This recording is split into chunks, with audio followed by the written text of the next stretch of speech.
প্রশ্নটা আচ্ছা, তুমি কেন আসছো? কমলাপুর স্টেশনে কেন আসছো? হ্যাঁ, এখানে আছি মূলত হচ্ছে কি আমার ফ্রেন্ডরা এসে ব্রাহ্মণবাড়িয়া থেকে কালকে রাত্রে বেলায় আসছে। আর এখন আর কি ওদেরকে আগে দিয়ে আসছিলাম আর কি আমরা।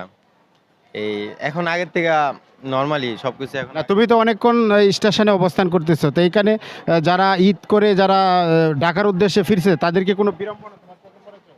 না, না, এখন সবাই সুন্দরভাবে যাচ্ছে। কিন্তু ঈদের টাইমটাতে আর কি একটু জমজমাট থাকে, অনেক ভিড় থাকে, অনেক ব্যস্ততা থাকে।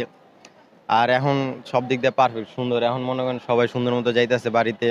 বাড়ি থেকে আবার আসতেছে। এতটা মানে টেনশন যুক্ত বা এতটা কষ্টজনক কোনো কিছু হয় না। সুন্দরভাবে মানুষজন আসতেছে। হ্যাঁ, এই। এইরকম একটা সুন্দর পরিবেশ, রেলের যে লোকজন স্বাচ্ছন্দ্যে যাচ্ছে এবং আছে, এই পরিবেশটা দেখে তোমার কি মনে হয়? না, এই পরিবেশটা যদি সবসময় থাকে বা ঈদেও যদি এরকম শৃঙ্খলা বজায় রাখে মানুষজন অনেক খুশি হবো।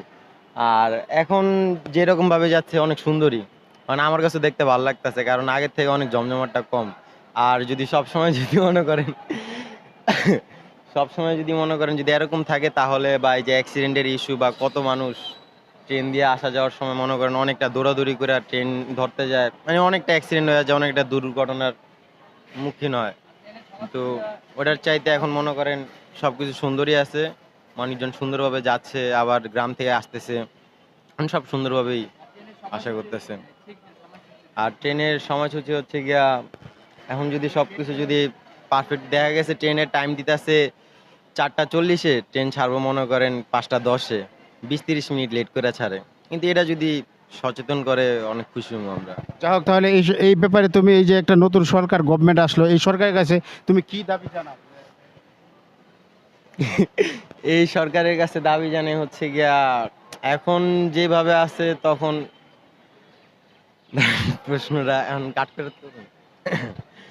কি করবো এটার ব্যাপারে? দর্শক দর্শক যাই হোক, আমি একজন এখানে তার বন্ধুকে সে ট্রেনে তুলে দিতে আসছিল। ওনার মন্তব্য আমি জানতে পারলাম। উনি যেমনটি দেখেছে যে এখানে লোকজন খুব স্বাচ্ছন্দ্যেই তারা টিকিট কেটে ট্রেনে উঠতে তাদের গন্তব্যে যাচ্ছে, এবং যারা ঈদ আনন্দ করে দেশে থেকে কর্মজীবী লোকজন যারা ঢাকায় ফিরছে তারাও স্বাচ্ছন্দ্যেই তারা ঢাকাতে ফিরতে পারছে, এটাই সে ব্যক্ত করলো। ধন্যবাদ তোমাকে।